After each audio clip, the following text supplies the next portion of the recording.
आरती ग्रहणं देवानां पुष्पैः अभिवन्दनम् ॐ जन्नहमयजन्त देव स्थानिद्धरमाणि प्रथमानया सन्नतेहनागं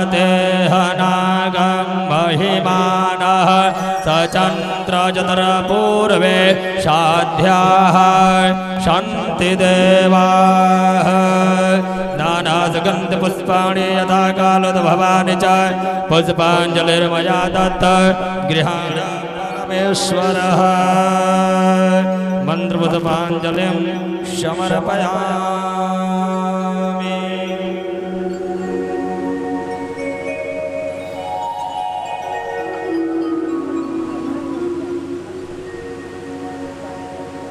हरि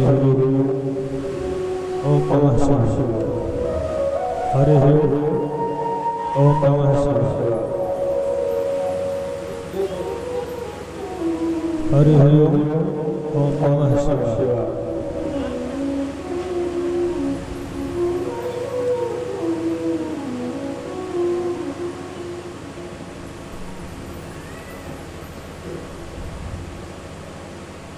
हरि ओम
Yeah.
शशाङ्कवहिनिनयनं वन्दे मुकुन्दप्रियं वन्दे भक्तजनाश्रयं च वरदं वन्दे शिवं शङ्करम् पंचवक्त्रं दशभुजं त्रिनेत्रं वृषभध्वजं कर्पूरगौरं दिव्याङ्गं चन्द्रमौलिं कपर्दिनं नमस्ते नमस्ते विभो विश्वमूर्ते नमस्ते नमस्ते चिदानन्दमूर्ते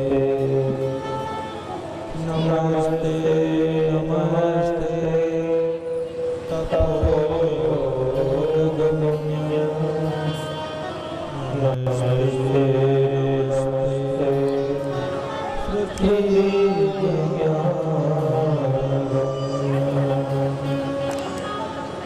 पार्वती माता मेरी पिता मेरे भैले जिनके पद बंधन किए सकल करे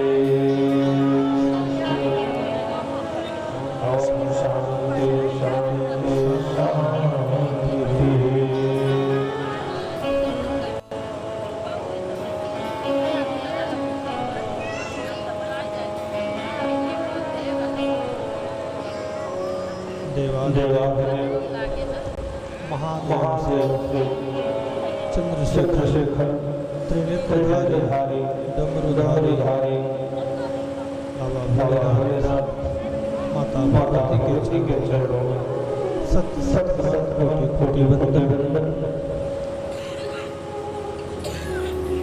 श्री शिव महापुराण जो भगवान भोलेनाथ का ईश्वरीय स्वरूप है, ऐसे परम पावन ग्रंथ को करते हुए आचार्य ब्राह्मण के माध्यम से सारे देवी देवताओं को प्राप्त करते हैं। वेद व्यास भगवान पुराण करते हैं, श्री जी महाराज को प्राप्त करते हैं। तदुपरांत व्यास के बगल में उपस्थित हमारे संगीत मंडली आचार्य ब्राह्मण और भगवत चरणानुरागी जो भक्त बैठे हैं, भक्ति मती वात्सल्य के जननी कही जाने वाली शक्ति श्रद्धा की भक्ति में पिता बड़े बुजुर्ग श्रेष्ठ बैठे हैं। सिया राम में सब जग जानी करऊं प्रणाम कर जो पानी में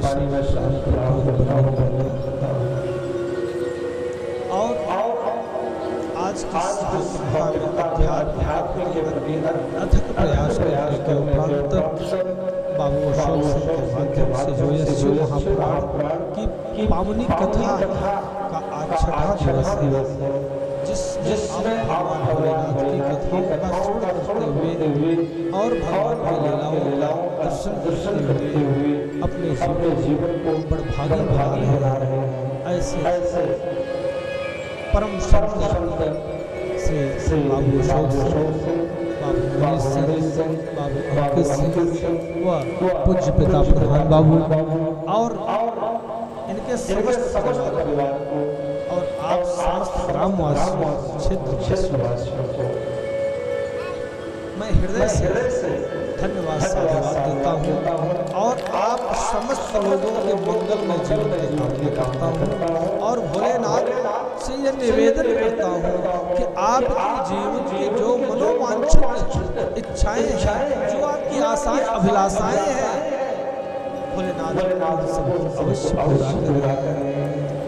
काशी से हमारे कथा पढ़ उपस्थित आदरणीय पंडित श्री जयशंकर पांडे जी और पंडित श्री हरिशंकर जी, आप सबको काशी के पावन भूमि से आए हैं। आप सब करते हैं और धन्यवाद देते हैं। एक बार बोलिए प्रेम से बाबा विश्वनाथ की श्री शिव महापुराण की, वेद व्यास भगवान की, देवादिदेव महादेव की, महाकाल भगवान की, राम देवी देवता की, अष्टान देवता की, संत भगवान की, भक्त भगवान की, सत्य सनातन धर्म की, अपने अपने माता पिता की, अपने अपने गुरु महाराज की।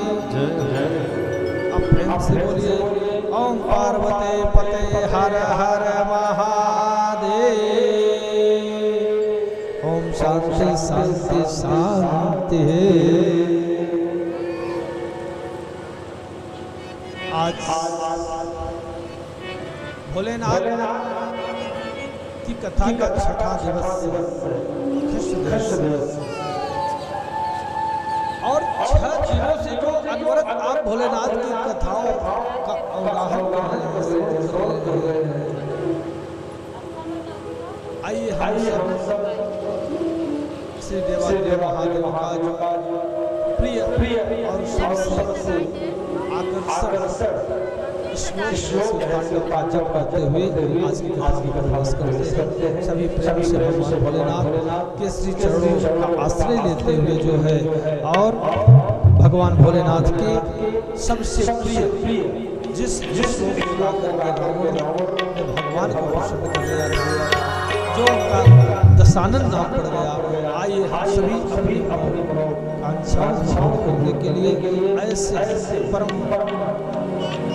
उज्ज्वल चरित्र परम करुणा के सागर भक्तवत्सल महादेव के इस प्रिय का गान करते हुए कथा में प्रवेश करते हैं।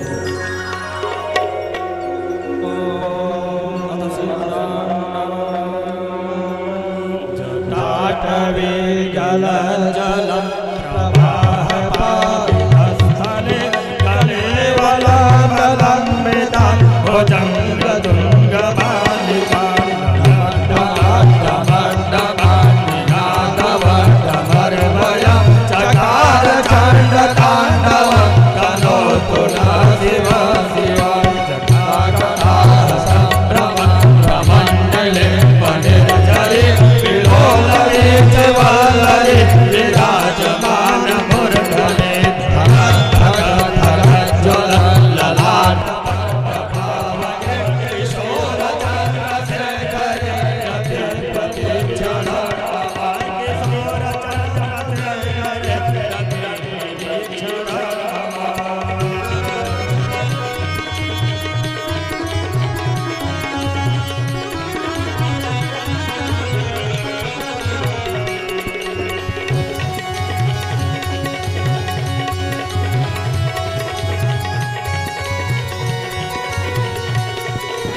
कथा में श्रवण किया कि भगवान भोलेनाथ किस प्रकार से द्वादश ज्योतिर्लिंग की स्थापना हमारे भारतवर्ष में जो भोलेनाथ के जो द्वादश ज्योतिर्लिंग हैं उनकी स्थापना कैसे, क्यों और किसने किया और किस निमित्त से भोलेनाथ जो है ज्योतिर्लिंग के रूप में प्रकट होते हैं, उनका प्रादुर्भाव होता है।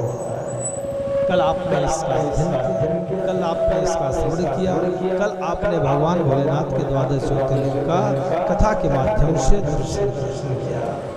और आज हम श्री शिव महापुराण की पतित पावनी कथा में प्रवेश करते हैं। प्रवेश करने से पहले जैसा कि नित्य का विधान है कि हम भोलेनाथ के नामों का श्रवण करके अपने जीवन को जीवित करते हैं और फिर कथा में प्रवेश करते हैं। क्यों कि मेरे भोलेनाथ इस दुनिया से निराले हैं, बिरले हैं। भोलेनाथ जैसा इस दुनिया में कोई और नहीं है, इसीलिए तो सारे लोग देव हैं और भोले बाबा महादेव हैं। आइए हम महादेव को नमन करते हैं, कथा में फिर प्रवेश करते हैं। महादेव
की कथा में हम प्रवेश करते हैं, जिनकी कथा, जिनका दर्शन बड़े बड़े धर्मात्मा महाविमलात्मा बड़े बड़े परमहंस जो है ऋषि मन ज्ञान है ध्यान करते हैं।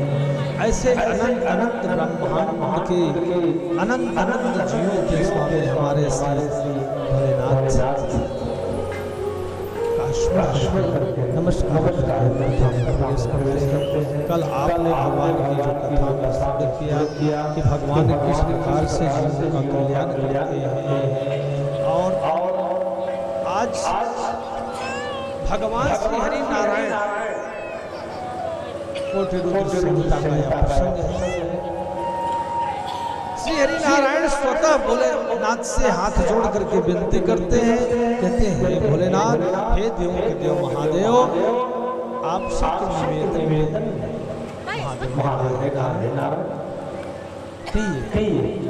आप किस लिए निवेदन करना चाहते हैं, और आपको सृष्टि के पालन करता है। श्री हरि नारायण महादेव, मैं ये जानना चाहता हूँ, शृणुदेव मया ध्येयं पठनीयं च प्रभो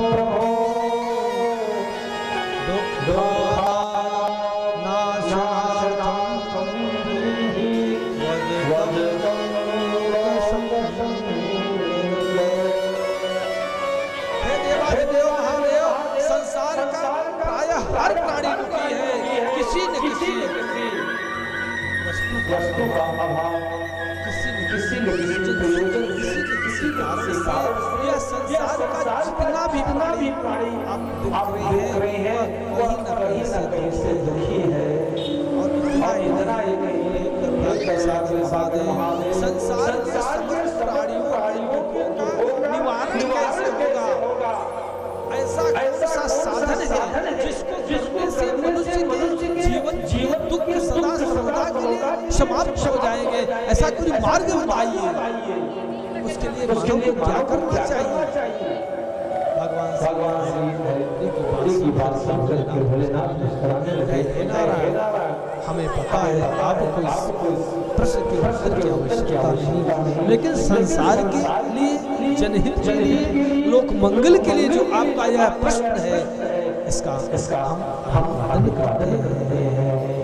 एते पृष्ठस्तदा तेन संतोषतो शिवो ब्रवीत् प्रसन्नमानसो भूत्वा विष्णुदेव सहायकम्। और भगवान भोलेनाथ प्रसन्न होते हैं और प्रसन्न चित्त होकर के संतुष्ट मन से जो है वह भगवान श्री हरि विष्णु के प्रश्नों का उत्तर देते हैं। भगवान कहते हैं हे नारायण, रूपम ध्येयम हरे में ही सर्वानर्थ प्रशांते अनेक दुख श्रणासार्थम पठम नाम सहस्रकम। जीव अगर सुबह शाम किसी समय अगर मेरे सहस्र नाम का पाठ कर ले, मेरा ध्यान कर ले, तो हे नारायण वह सदा सर्वदा के लिए दुखों से वंचित हो जाता है। कभी उसके जीवन में दुख की छाया नहीं होती है, किंतु अगर सच्चे मन से, भाव से, श्रद्धा से, विश्वास से मेरे नाम का जप कर ले। बोले प्रभु जिसको सहस्र नाम पढ़ना नहीं आता, जो पढ़ा लिखा कम नहीं पढ़ सकता है, जिसके पास समय कम हो, व्यापार करता हो, दुकानदारी करता हो, नौकरी करता हो, किसानी करता हो, खेती खलिहानी में परेशान हो, तो वह आपके साथ कैसे कर सकता है? भगवान ने कहा उसके लिए न तो स्नान की आवश्यकता है, न तो पूजा घर में बैठने की आवश्यकता है, न तो तिलक और स्वरूप करने की आवश्यकता है, न तो घंटी और घड़ियाल बजाने की आवश्यकता है। बोले तो कैसे करे? बोले जो नाम का पाठ नहीं कर सकता, वह केवल मेरा स्मरण मात्र करता रहे, फिर भी उसका मंगल हो जाए। उसका कल्याण केवल मेरा स्मरण करता रहे, मेरा चिंतन करता रहे, उसका कल्याण हो जाएगा, इसमें कोई संशय नहीं है।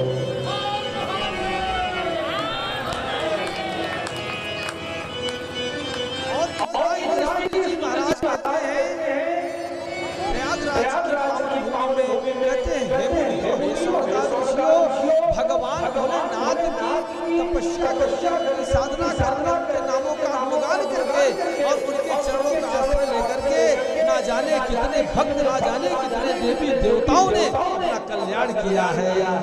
ये एक नहीं, ऐसे देवी देवता हैं, ऐसे भक्त हैं जिन्होंने अपना कल्याण करी है।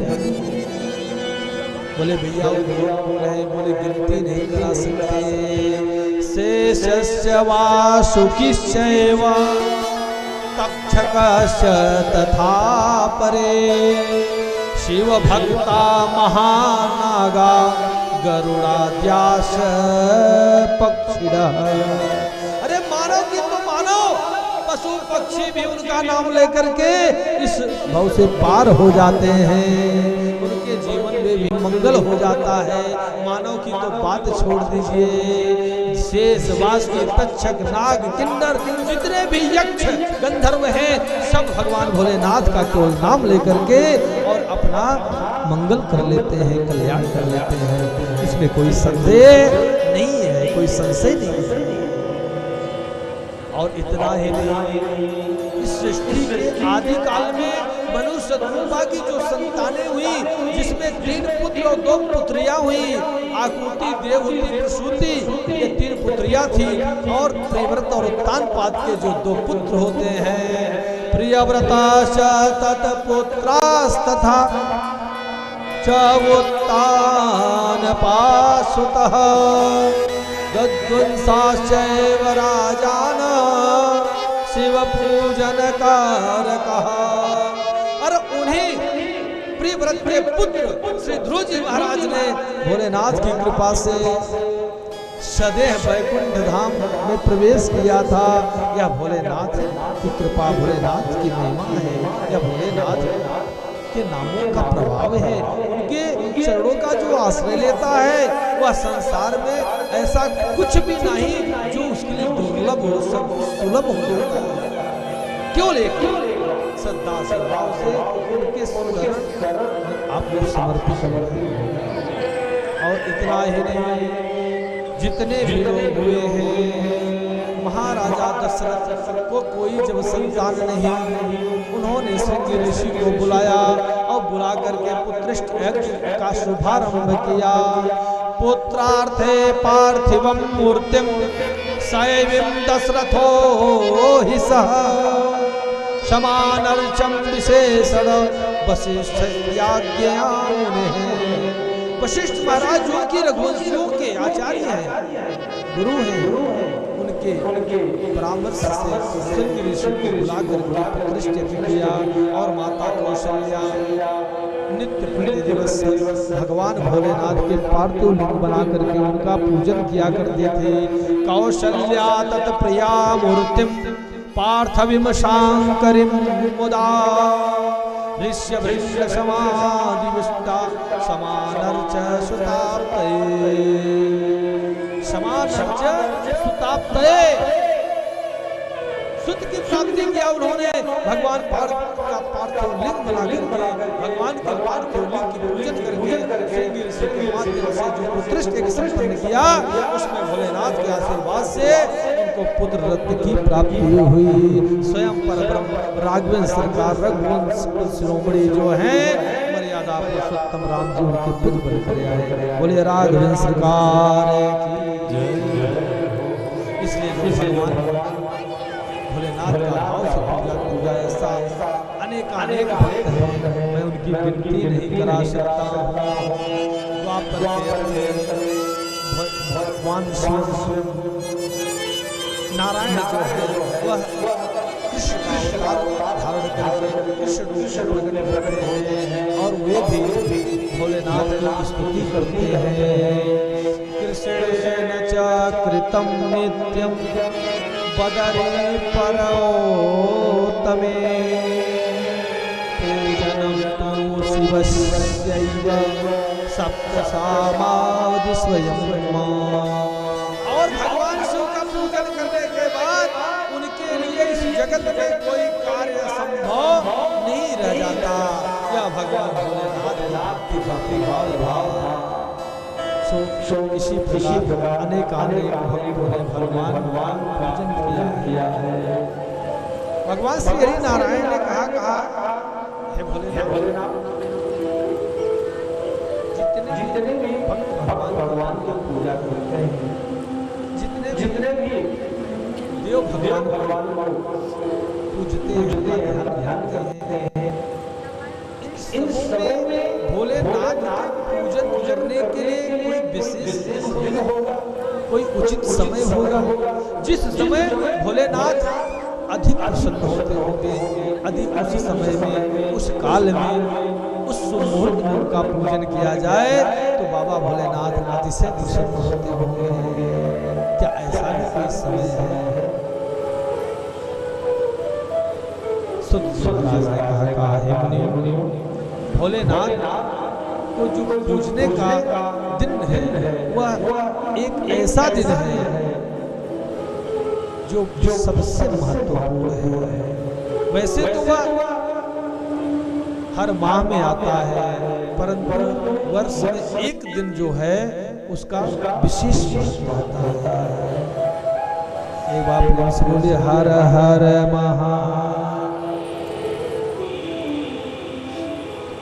कितने लोग भगवान का नाम लिए ईमानदारी से? आधे घंटे से चिल्ला रहे हैं नाम लोग कल्याण होगा, नाम लोग कल्याण होगा, और इसके बाद भी ओम नमः शिवाय पैसा लगता है जैसे गोवर्धन पहाड़ सर पर पटक दिया।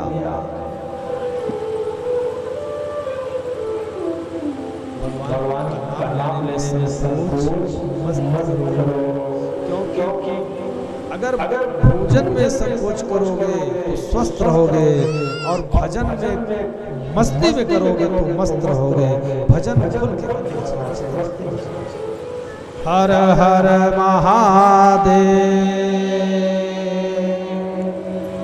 और भक्त जो होता है भगवान के समक्ष केवल एक ही निवेदन करता है, हे परमात्मा, ना जाने कितने जन्मों की संगत कर्म के उपरांत, ना जाने कितने जन्मों के संस्कार पुड़ियों के उपरांत हमें मानव शरीर प्राप्त हुई है। इसलिए हे भोलेनाथ, आप अपने चरणों का आश्रय दीजिए, क्योंकि सांसारिक प्रपंचों में विश्व के चक्कर में जीव प्रायः भटकता रहता है। हर पल केवल घर की चिंता, हर पल केवल संसार की चिंता, हर पल केवल संबंधों की चिंता, पर उन संबंधों का अस्तित्व कितना है मैंने पहले इन संबंधों का मूल नहीं है, इनका कोई अस्तित्व नहीं है। समाज से लोग आपको तब तक ही याद करते हैं, तब तक ही आपसे प्रेम करते हैं, जितना अधिक स्वार्थ होगा उतना अधिक प्रेम होगा। स्वार्थ समाप्त की प्रेम समाप्त। इसलिए प्रेम करना है तो भोलेनाथ से करो, स्नेह करना है तो उनके चरणों में करो, समर्पित होना है तो भोलेनाथ के चरणों में हो जाओ। आइए सभी प्रेम से, हे भोलेनाथ, अगर तू अपने चरणों की रज भी बना लेगा, भस्म भी बना लेगा, तो हमारा आपका जीवन धन्य हो जाएगा, इसमें कोई संशय नहीं है। या भोलेनाथ का कृपा प्रसाद है कि हम आप उनके चरणों का आश्रय पाते हैं।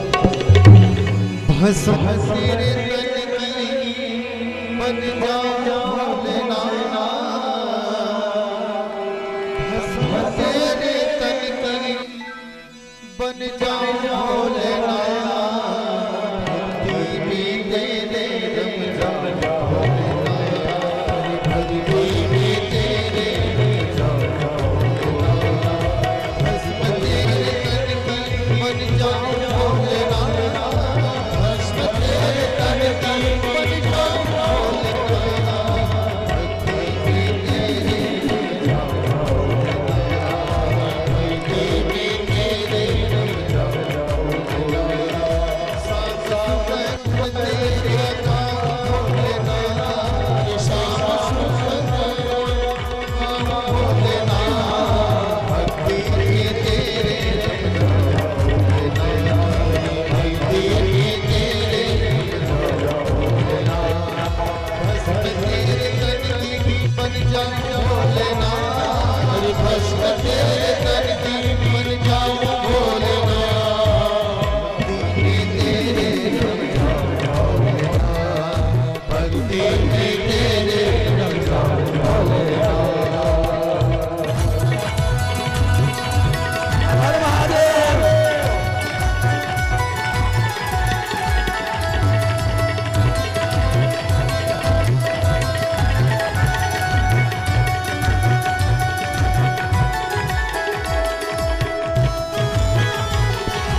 जब जब तू भैया क्या होठ से लगाए, प्याले के रूप में तू मुझको हिलाए।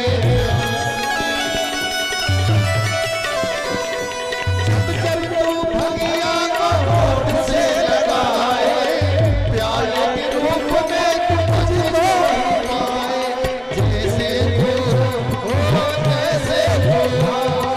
जैसे तू ढाले ढल जाऊं भोलेनाथ, जैसे तू ढाले ढल जाऊं भोलेनाथ। भक्ति में तेरे ढल जाऊं भोलेनाथ, भक्ति में तेरे ढल जाऊं भोलेनाथ। भस्म तेरे तन की, भस्म तेरे तन की, भस्म तेरे तन की बन जाऊं भोलेनाथ। भक्ति में तेरे भक्ति में तेरे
सुखदेव महाराज ने कहा है संसार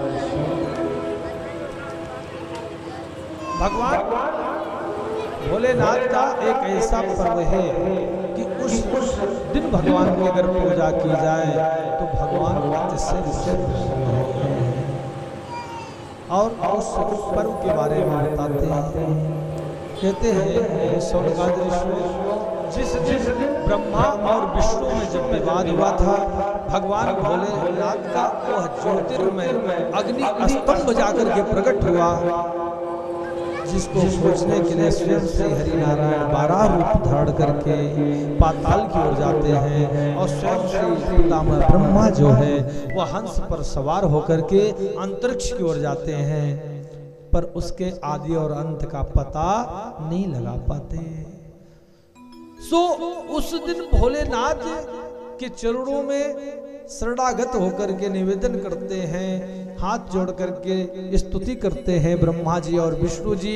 सो भोलेनाथ प्रसन्न होकर के कहा आप दोनों ने जो मेरे अन्य भाव से भजन किया है, हमारी स्तुति किया है, इससे प्रसन्न होकर के संतुष्ट होकर के हम आशीर्वाद देते हैं कि आज का यह दिन जो है वह शिव महारात्रि के नाम से जाना जाएगा। और आज के दिन जो भक्त पूरी रात्रि जागरण करके रात्रि के चारों पहर में मेरी पूजा करेगा, मेरी सेवा करेगा, वह मेरे शिवलोक को प्राप्त होगा। यह शिवरात्रि का जो पर्व होगा यह मेरे लिए सबसे उत्तम और सबसे प्रिय पर्व होगा। परंतु उसके लिए करना क्या होगा? रात्रि भर जागरण करना होगा, रात्रि के चारों पहर में शिव जी का पूजन करना होगा, बिल्वपत्र और जल भगवान के शिवलिंग पर समर्पित करना होगा। और यहाँ व्रत कैसा है? अगर जिस दिन उपवास हो गए, एकादशी आ गई, जिस दिन शिवरात्रि, कृष्ण जन्माष्टमी और नवरात्रि आ गई, 2 दिन पहले से लंबी चौड़ी फलाहार की लिस्ट बन जाएगी। सिंघाड़े का हलवा, कुटकुटी की सब्जी और ड्राई फ्रूट थोड़ा सा, साबूदाना, सेंगदाना, दुनिया केला। अब आते समय शाम को सब कुछ हो गया तो दर्जन केला और सेब अंगूर जरूर लेते। और उस दिन भैया अगर कोई पूछे इतनी व्यवस्था, अरे आज भैया हमें डिस्टर्ब न करो क्योंकि हम आज व्रत और उपवास रखे हैं। सुबह हो गए चाय से शुरू होगा, आधा किलो आलू, इसके बाद सेंगदाना, साबूदाना, फल ऊपर से, दिन में 3 बार चाय और रात्रि को साफ सुथरा। और नींद भी बड़ी अच्छी आती है क्योंकि उस दिन काम भी नहीं करना पड़ता, क्योंकि आज हम व्रत हैं। व्रत माने होता है संकल्प, व्रत माने होता है निश्चय।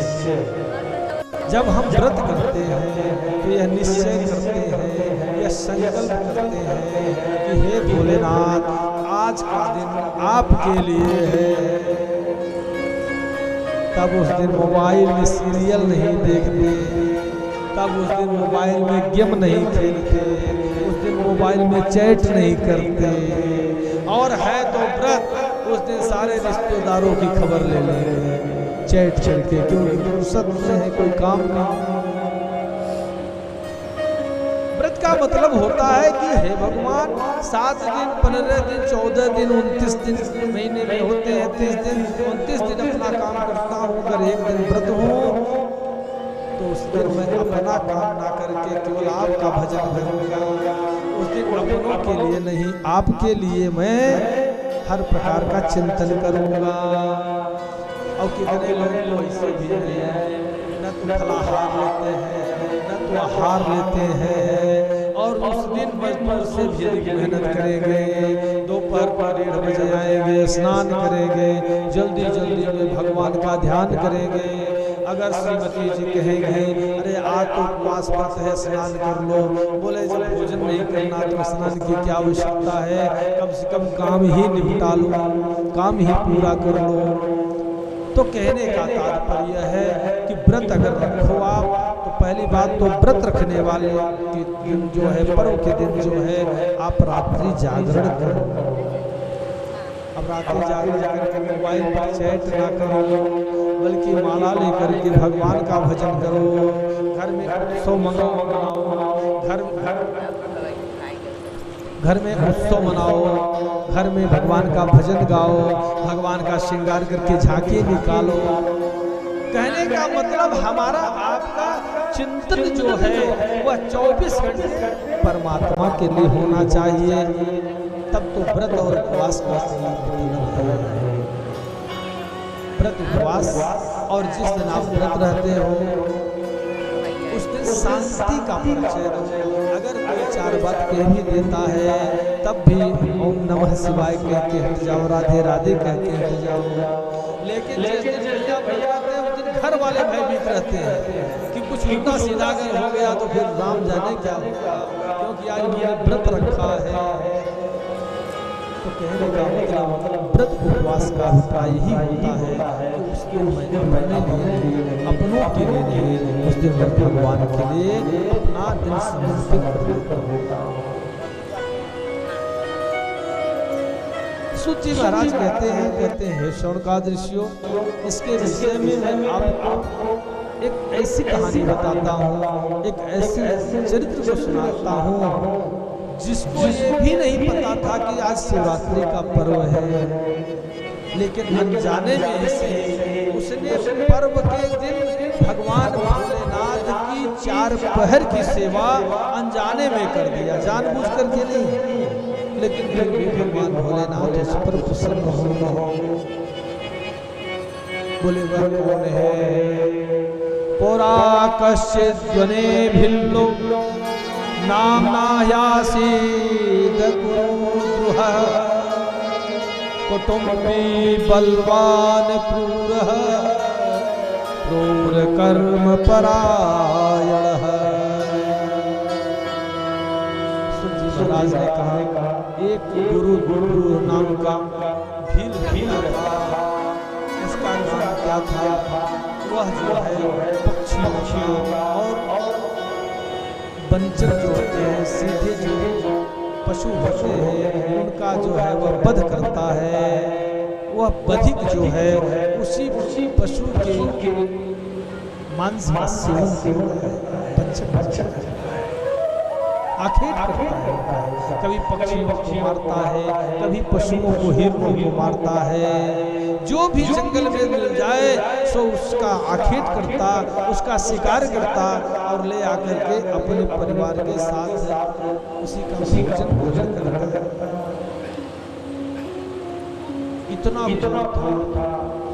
एक दिन सुबह से उसे कुछ भी भोजन प्राप्त नहीं हुआ, पूरा दिन व्यतीत हो गया, पर उसे कहीं से कोई आखेट नहीं मिला, कोई शिकार नहीं मिला।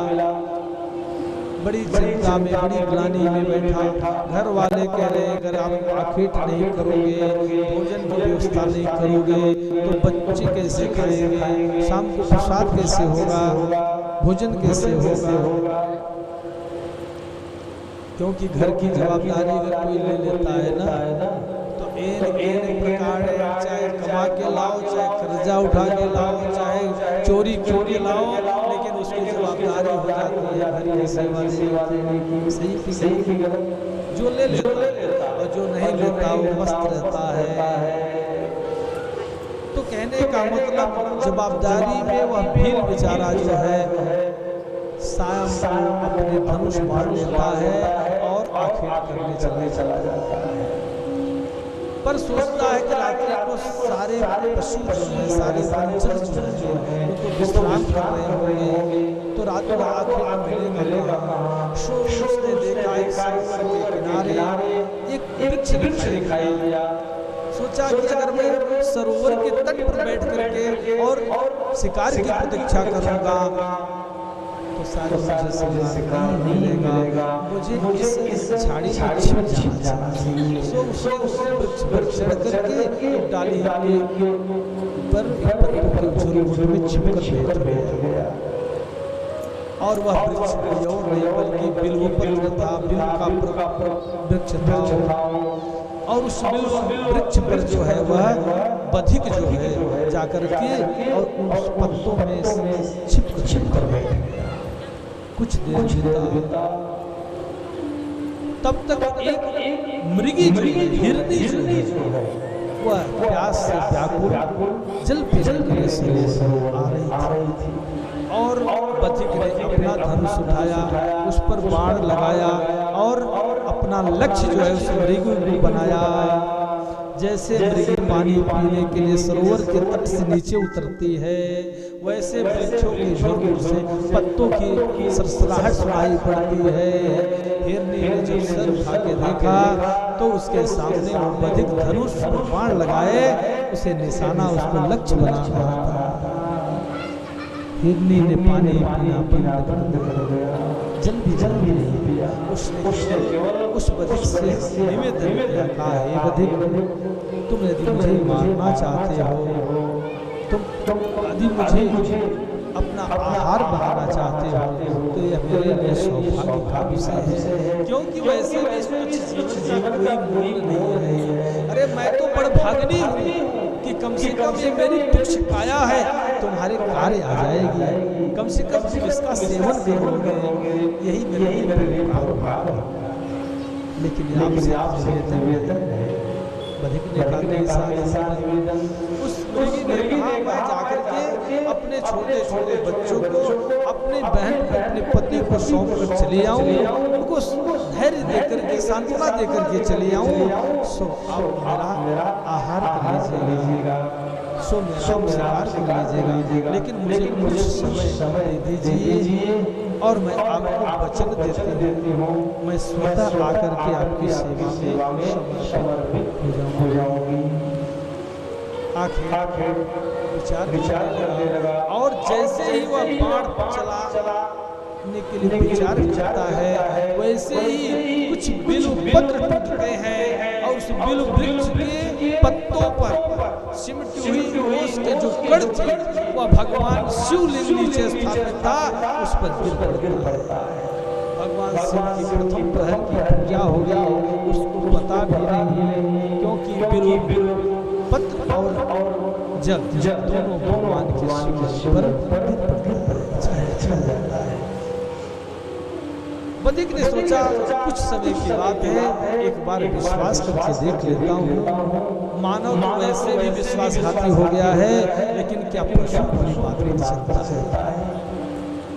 उसने कहा जब इस बात पर कैसे मैं विश्वास करूं कि तुम वापस आओगे, जबकि तुम्हें पता है कि अगर तुम आओगे तो मैं तुम्हारा आखेट करूंगा, तुम्हारा शिकार करूंगा, तुम्हारा प्राण ले लूंगा। क्या इसके बाद भी तुम लौट कर मरना चाहोगे? उस हिरनी ने कहा आप मुझ पर विश्वास कीजिए, मन से न सुखम ते स्यादेहस्यानर्थकारिणः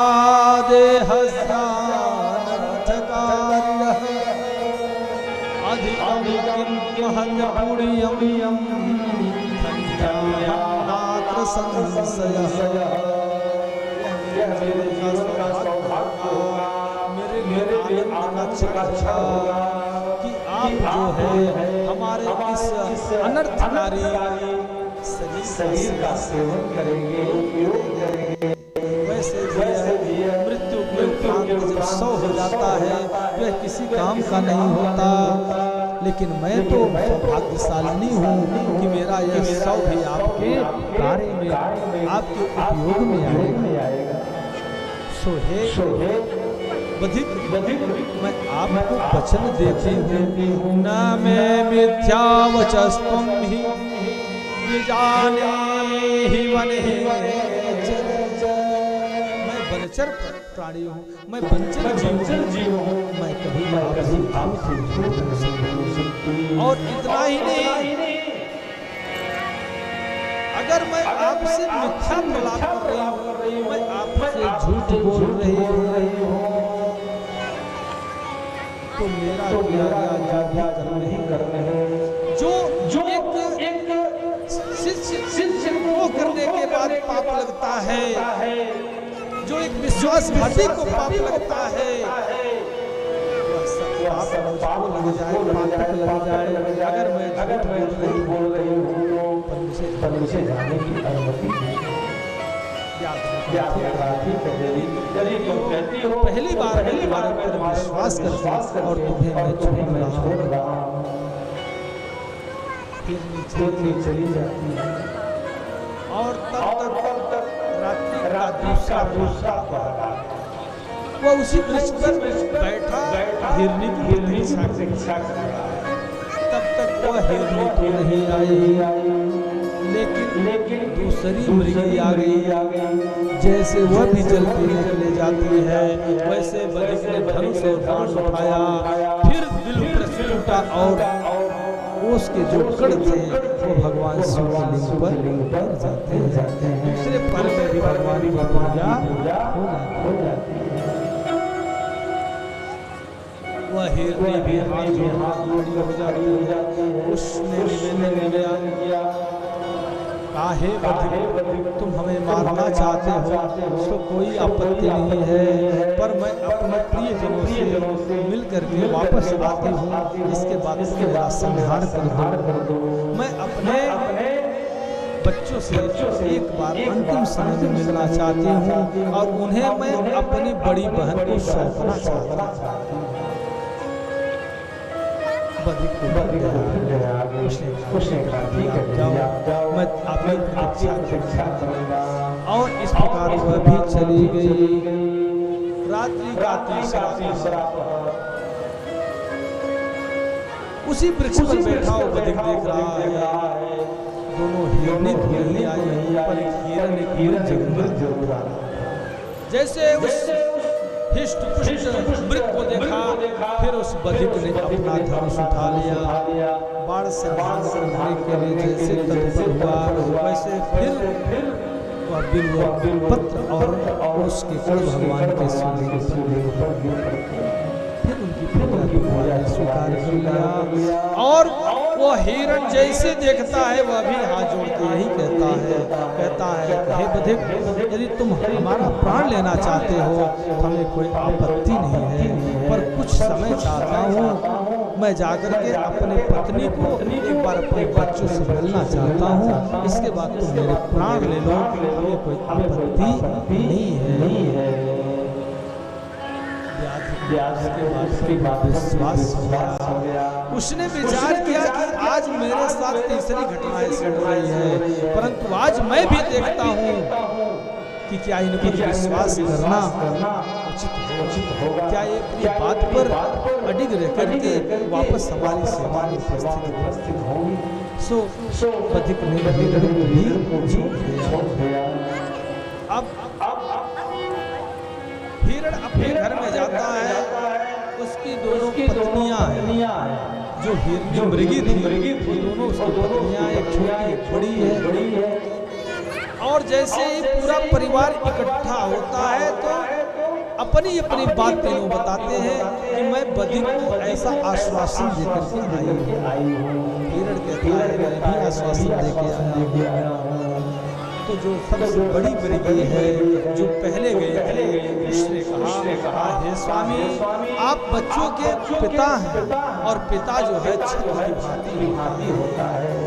जिस पिता के बच्चे नहीं होते, बच्चों का भविष्य नहीं होता है, इसलिए आपका रहना तो उचित है। और हमारी ये छोटी बहन है, इसलिए हमारे बच्चों की देख रेख कर लेंगे और मुझे संतोष मिलेगा, इसलिए मुझे सेवा में जाने का अवसर दें।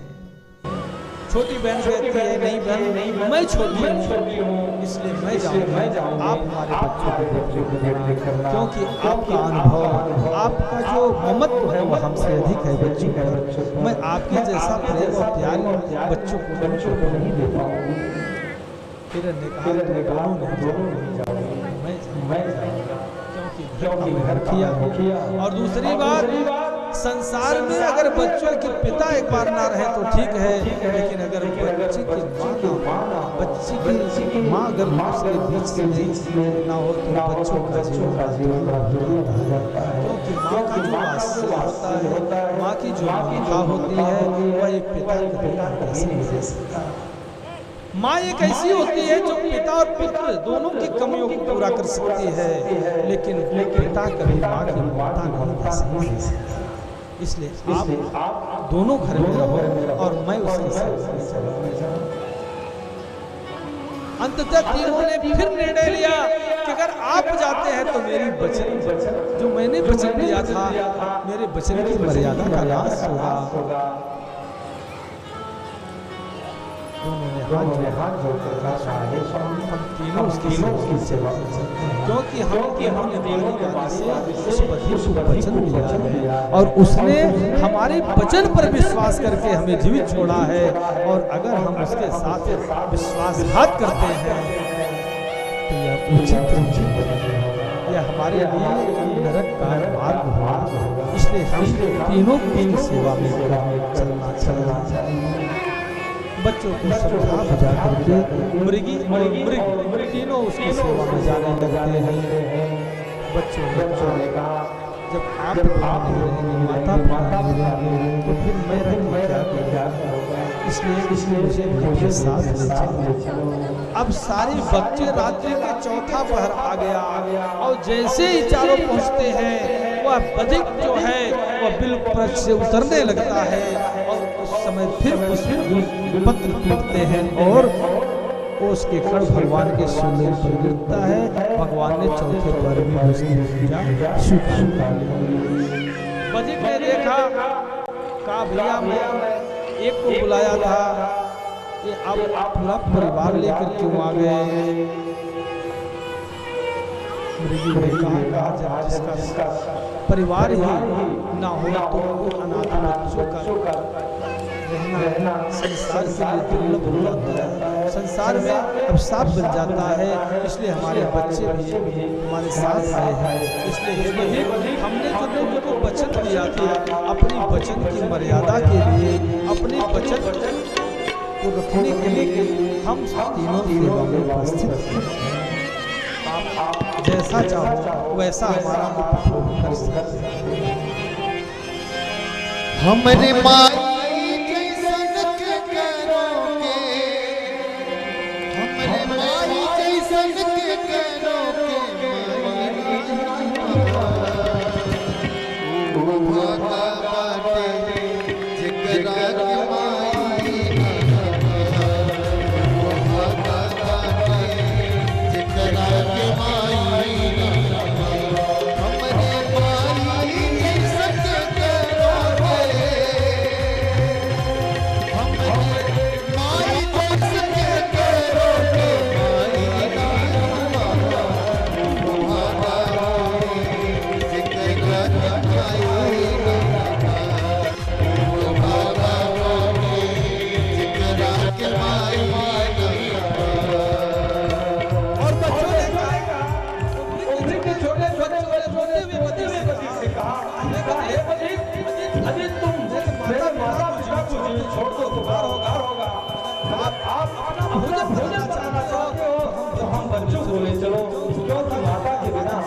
वैसे भी मृतक के समान हो जाएगा।